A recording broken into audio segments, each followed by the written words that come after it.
मैं एक बात बार बार कहती थी कि 2025 एक आखिरी साल है जो हम एक कौम बन सकते हैं। हम एक कौम अगर अब भी ना बने तो फिर मैं नहीं, मतलब इस मुल्क की तबाही को नहीं रोका जा सकता। और मैं कहती हूँ मुझे पाकिस्तान ने मायूस नहीं किया। इस वक्त देखें अवाम भूल के उन्होंने रज के जो है ना अपने इदारों को मोराल हाई किया, चाहे मीम्स के थ्रू किया या जिस भी थ्रू किया, हर एक ने अपनी सोच की अक्कासी की और सॉलिडेरिटी की। अब मुझे सिर्फ ये अच्छा लगता है कि जब स्क्रीन खोलो तो या पाकिस्तान की बात होती है या पाकिस्तान के झंडे की बात होती है। तो ये एक प्रेडिक्शन तो हो गई, पूरी हो गई। अब दूसरी कि पाकिस्तान तरक्की कब करेगा, जून से इंशाल्लाह ताला वो आपको निशानियां तो अभी आपको नजर आ रही हैं। जून से आपको जो है और जो है पावरफुल इशारे मिल जाएंगे। और ये भी मैं कहती थी कि ये मुल्क लाडला हो जाएगा। मैं अपनी जुबान में बात कहती थी, जैसे कि मेरे अपने वर्ड्स होते हैं, मैं उसमें मुश्किल लैंग्वेज नहीं बोल सकती। मैं आम फहम बंदे को समझाने के लिए बात करती हूँ कि कभी आप कहते हैं खान साहब लाड़ लें, कभी आप कहते हैं नवाज शरीफ लाड़ लें। असल में हमारा मुल्क लाडला हो जाएगा, क्योंकि ये वो मुल्क हो जाएगा जिसको सुपर पावर्स, हमारी ज़रूरत उन्हें पड़ेगी। ठीक है। और अब आप देखिए माशाल्लाह माशाल्लाह माशाल्लाह, अल्लाह नजर बद से भी पाकिस्तान को नजर भी लगती है। तो प्लीज़ खुशियाँ मनाते हुए ना थोड़ा जो सदका भी पाकिस्तान का दे दिया करें, क्योंकि इस मुल्क को नजर भी लगती है। सदका भी दिया करें। हाँ, इस मुल्क का सदका थोड़ा सा दे दिया करें ताकि ये मुल्क सलामत है तो हम सलामत हैं। हम बचपन से सुनते हैं सुपरमैन। जी। एक सुपरमैन होता है, वो बड़ा पावरफुल होता है, वो उड़ता है, हवाओं में जाता है। दुनिया में इस वक्त 2025 में हम चल रहे हैं, सुपर पावर की जंग चल रही है। America, Russia, China. कुछ लोग ये कह रहे हैं कि China non declare super power हो चुकी है। कुछ लोग कह रहे हैं कि रशिया आने वाले 10 सालों में सुपर पावर का ऐलान करने जा रहा है। अमेरिका सुपर पावर है, ये सुपर पावर कौन होगा? देखिए, अच्छा ये बात भी देखिए कामरान, जब कोई मुझे कहता होगा इसकी बातें दीवाने का ख्वाब लगती हैं, और ऐसे भी अपने प्रोग्राम्स किए कि मेरे साथ बैठी सारी मेरी एस्ट्रोलॉजर बरादरी को रोशन पाकिस्तान नज़र आ रहा होता था। मैं कहूँ मुझे तो अंधेरे नज़र आते हैं। मैं क्या अल्लाह करे मैं गलत साबित हो जाऊँ, लेकिन ज़मीन ख़जाने उगलेगी, लेकिन वो वक्त नहीं था। हज़रत नेमत शाह वली ने जो ख्वाब दिखाया है वो वक्त अब शुरू होता है कि जहाँ भी पाकिस्तान अल्लाह के हुक्म से सॉलिड उसमें तरफ जाएगा। तो ये पेश कोई 21 से करना शुरू कर दी थी कि न्यू वर्ल्ड अलायंसेस बनने हैं, नई सुपर पावर ने बनना है। लास्ट ईयर तक मुझे क्लैरिटी नहीं थी, मुझे भी या रशिया या चाइना। तो मैं तो अनडाउटेडली कह सकती हूँ कि China will be the superpower, is going to declare superpower. और मैंने कहा जो पाकिस्तान, ये भी मैं कहती थी, आप मेरी सारे रिकॉर्ड निकाल के देख लीजिए कि फॉर्चुनेटली पाकिस्तान उस सुपर पावर का पार्ट होगा। अब ये निशानी देखें, आपको अब साबित हो जाएगी कि फॉर्चुनेटली पाकिस्तान उस सुपर पावर के साथ होगा जिसने जो कि सुपर पावर बनने जा रही है। तो पाकिस्तान का अलायंस उसके साथ और होगा। वो ऑलरेडी है। और अब ये भी आपके पास एक निशानी, उसकी एक निशानी है, सी पैक निशानी है। जिस तरह उन्होंने गाने बना के हमें सपोर्ट कर डाला, वो जो उनके राफेल के ऊपर जो है, बिल्कुल वो मीम्स भी उनके आए हैं, मैं हैरान हो गया। हालांकि चाइना में सोशल मीडिया इतना एक्टिव नहीं है वहाँ उनके यहाँ सख्त पाबंदी है, लेकिन उन्होंने कमाल कर दिया with the victory of Pakistan. अच्छा मैडम, ये फ़लस्तीन और इसराइल के जो हालिया तनाज़ा चल रहा है, फ़लस्तीन में गज़ा की सूरत हाल, औरतों की इज़्ज़त, बच्चों पर हमले, वहाँ पर मसाजिद में कोई आज़ादी नहीं है, कोई मजहबी आज़ादी नहीं है, कोई बात आप नहीं कर सकते, इंटरनेट बंद है, दुनिया से कट हैं, इसराइल की बमबारी और वो जो नेतन्याहू के सारे जो इक़दामात हैं ज़ालिमाना, ये मसले फ़लस्तीन आपको हल होता है कोई नज़र आ रहा है आने वाले दिनों में? कोई वो भी चैन और सुकून का सांस ले सके?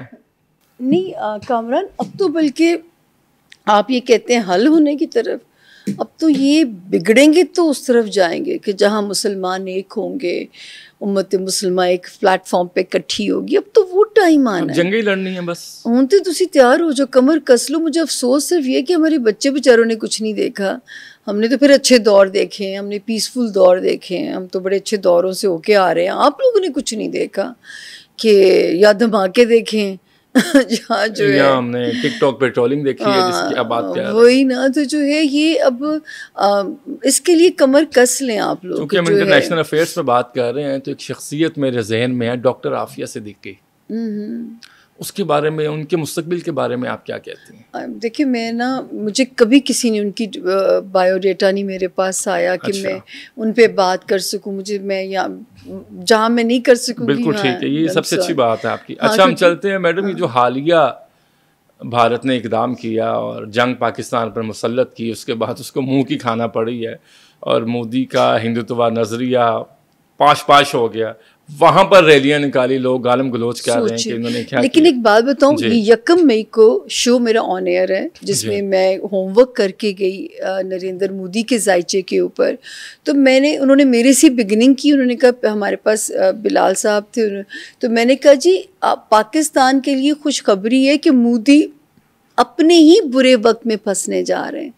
जब इंसान का बुरा वक्त आया होता है ना, तो फिर किस्मत बुरे फैसले भी कराती है। जैसे खान साहब अपने बुरे वक्त में थे, मैं बार बार कहती थी कि खान साहब समझदारी से काम लीजिए। जब 22 में अभी तख्ता भी नहीं उल्टा था, मैं तब से कहती थी कि हुकूमत फिर मिल जाएगी, इस वक्त डिसीजन बहुत सोच समझ के लीजिए। ये जो होम्योपैथिक ऑपोजिशन आपको नज़र आ रही है, ये आपको बहुत टफ टाइम दे के जा सकती है। लेकिन कोई मेरी सुनता ही नहीं था। वो पीरनी साहब, खान साहब पे भी बात करनी, उनके घर की पीरनी थी। जी हाँ, तो वो भी मैं मैंने बात थोड़ा सा रिलेट कर गई। तो इसी तरह नरेंद्र मोदी का अपना बुरा वक्त शुरू हो गया था 12 जनवरी 2025 से। तो जब अपना बुरा वक्त स्टार्ट होता है तो अल्लाह ताला फैसले भी ऐसे कराते हैं, उन फैसलों के फिर बैकलैश भी उसी तरह आते हैं और उनके अब माशी हालात भी खराब हो रहे हैं। और ये पेश कोई 1 मई से होने रहे कि मैंने कहा था उनको तो अपने मुल्क में ही कंट्रोवर्सीज आनी है, उनके अपने मुल्क में ही तोड़ फोड़ शुरू हो जानी है।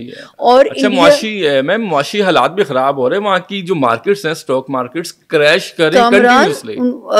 जो गड़ा उन्होंने हमारे लिए खोदा था ना, उस गड़े में अल्लाह के हुक्म से वो खुद गिरने जा रहे हैं। लेकिन इसमें एक बात है जो मैं आपका कीमती वक्त है तो आपकी मौजूदगी का फ़ायदा उठा रहा हूँ, वहाँ पर रहने वाले मुसलमानों के लिए हालात मज़ीद सख्त आप देख रही हैं। देखिए मुसलमान 24 करोड़ जो है, शुक्र है रब ताला का कि मुसलमान जो है ना, वो अपने एक तवक्कल की जो खूबसूरती है ना, उसकी वजह से मुसलमान घबराता नहीं है। लेकिन वहाँ पर जो उनके साथ हालात बर्ताव किए जा रहे हैं, जहाँ जहाँ मुसलमान है अभी मुसलमान पिसेंगे और जंग का खतरा टल गया। और आपको एक और बात, अच्छी खबर जो ये है, जैसे ही हम 10 जून 2025 से अगली जर्नी शुरू करेंगे, वहां से उम्मत मुस्लिमा होश पकड़ना शुरू होगी। दोबारा डेट बताइए। 10 जून 2025 से वहाँ से उम्मत मुस्लिमा जो है वो एक जोश पकड़ना शुरू होगी। अब तक अल्लाह पाक ने, मुझे तो जो फील होता है, ऐसी कोई फतवा ही ना लगा दे मौलवी, अब तक तो मुझे ऐसे लगता था कि जैसे अल्लाह ताला ने ना इब्लीस को खुली छूट दे दी। मुझे याद है इसी दौरान मैंने इत्तिकाफ किया और मुझे एक भी रात जो है ना तजल्ली नहीं फील हुई। ठीक है, तो मैं इससे पहले अल्लाह पाक की मैंने बरकत इशारे भी मुझे समझ में आते थे कि ये वाली जो है इसकी फीलिंग हो सकती है। तो मैंने कहा शायद ये वो वक्त तो नहीं आ गया जब कहा जाता था ज़मीन से नूर ही उठा लिया गया। लेकिन मैं आपको बताऊं, अब कहते हैं ना, अब कुदरत जोश में वापस ज़ोर से कम बैक करेगी और यहाँ से उम्मत मुस्लिमा जो है ना, आप उनका यूनिटी वाला जो है ना, कोई ऐसे हालात बनेंगे कि इनको इकट्ठा होना अब इनकी मजबूरी हो जाएगा। और ये जो पाक भारत जंग हुई है, ये टल गया खतरा इसका कि इसका खतरा भी बरकरार? ये मैं बता दूं, इसका जब बस एक थोड़ा सा टाइम स्पैन है, ये 25 मई से लेके 10 जून तक, बस इसमें इनको कोई ख्याल ना आए। अच्छा, हाँ, इसमें अभी एक जो है ना, लेकिन मुझे लग रहा है कि कुछ सितारों की नरमी के उस पे, और या जो जैसे ट्रम्प साहब अभी तक जो जारहाना स्टेटमेंट दे रहे हैं, वरना इस टाइम फ्रेम में एक ख़तरा है कल से लेके 9 जून तक का जो टाइम है। अच्छा, पाकिस्तान के इदारों के बारे में आपसे बात करना चाह रहा हूँ। हमारी फ़ौज है, दूसरे इदारे हैं, एजेंसीज़ हैं, और इदारों के बारे में आपकी क्या राय है? और इदारों ने तो साबित किया है, आर्मी चीफ को फील्ड मार्शल बना दिया गया है, जनरल आसिम मुनीर को, और उन्होंने साबित किया है कि उन्होंने पाकिस्तान को बचाया है।